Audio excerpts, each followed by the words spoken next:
Two questions. Is it Bul or Bul Armory?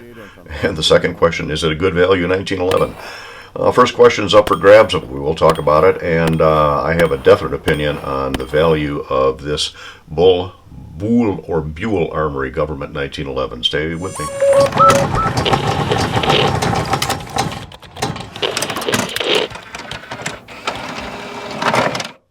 I want to welcome you to Riders Range while we take a look at the Bul Armory Government 1911 in 9mm. As I understand it, the Bul, as it may be pronounced, some people even pronounce it Bul. I don't have a definitive answer on that one, but I understand it's the 8th month of the ancient Hebrew calendar. I also understand that it could mean growth or produce, or produce, depending on how you want to pronounce it.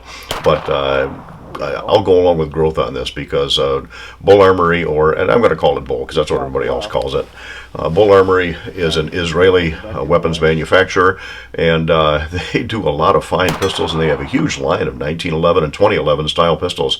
The basic entry level is going to be your government model, or also they make this in a commander model. They make this in 9mm and 45 in both the 5-inch and the 4-inch. They even make a 6-inch hunter version, and we'll talk more about the specifics of this one here in just a minute.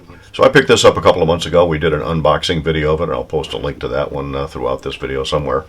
And it's a really nice production pistol. I got a lot to say about this gun.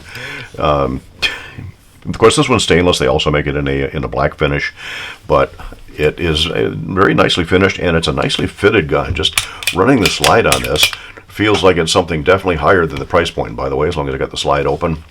For the safety conscious people out there, as we all are, you can see that this is in fact unloaded. But the slide runs almost like it's on rails. I mean, this is one of the best feeling 1911s that I've had in oh my gosh, a long time, particularly for this price point. You can find these for generally well under $900, which is just a phenomenal value, so I'm getting way ahead of myself on that. Anyway, full-size 1911, just a conventional finish slide, really wide front and rear cocking serrations. They're not super sharp, but they are definitely aggressive enough to get the job done. Left side of the slide only just says 1911 Government. The right side of the slide does say Bul or Bul Armory, and it's imported in Miami, Florida. It's built in Israel. So again, this is a nice fitting gun. Conventional 1911 most of the way, with the exception of the fact that the 9mm versions, even the 5-inch here, are full-length guide rod and a bull barrel. The 45s, I understand, are a bushing barrel. And of course, this does have a fully ramped barrel, as you can just barely see in there. So we'll start from the top and work our way down. Again, the slide is conventional. The front sight I find really interesting, though. And of course, I like black on black sights. And to show contrast, and by the way, this is what I shoot at, 3-inch circles at 15 yards most of the time. So a really good contrast with black on black.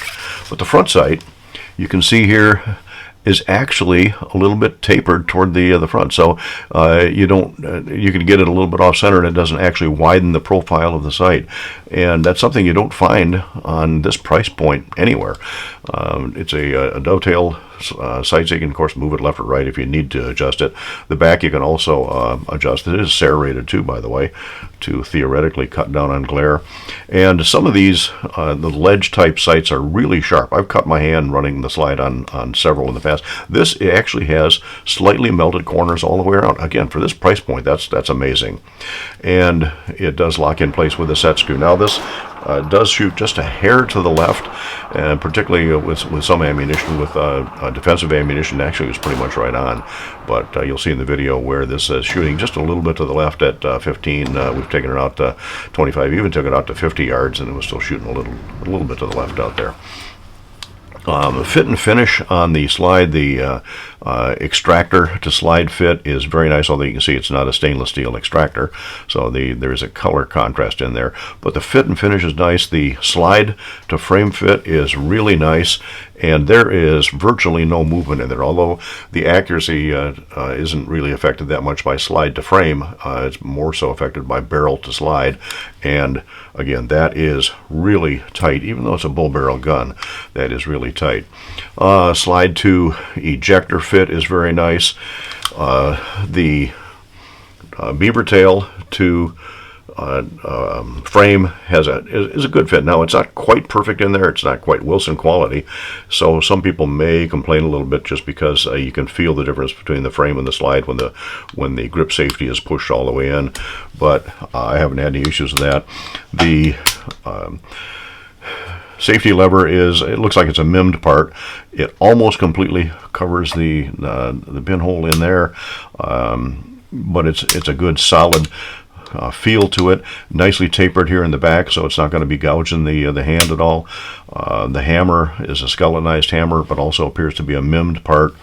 The slides, the plunger tube also is not stainless, but so far I haven't had any issues with it, of course. Let's see, the slide stop lever, checkered and slightly contoured there. You just see it's got a little bit of a contour to it. Really nice. Frame is stainless steel, and this thing is not a real light gun, but it's kind of typical for a 9mm 1911. This gun with 10 rounds in the magazine of 124 grain ammo and one for the chamber comes in at 46.5 ounces. The Kimber Custom that I have, that's also in 9mm, although that one has suppressor height sights and a longer barrel with a thread protector on the end, comes in, I want to say it's 46.8 ounces with a thread protector, 46.6 without. So again, this is going to be in the same general bracket as this. Moving down the frame, really nice assertive texturing on this. Not much of an undercut on the trigger guard, but again, it is all nice rounded and contoured around it. But the checkering, again, on this price point is pretty rare. And even on the mainspring housing, good assertive checkering, speed bump on the grip safety, and just a nice feel all the way around. Now this gun originally came with G10 grips on it. I like them. They provide good traction. However, LOK sent me a pair of their grips here, and I've had several other sets of LOK grips, and just the traction on the grip itself provides a more consistent traction on the side of the grip versus the front and the back, more so than the G10s that this came with originally. These LOK grips really hold my hand nicely, and of course they've got the thumb cut out for the magazine release and also bevel on the bottom, and they really make a nice complement to this gun. All right, the trigger on this though is actually pretty cool. Now it's got what appears to be an aluminum shoe on the trigger bow.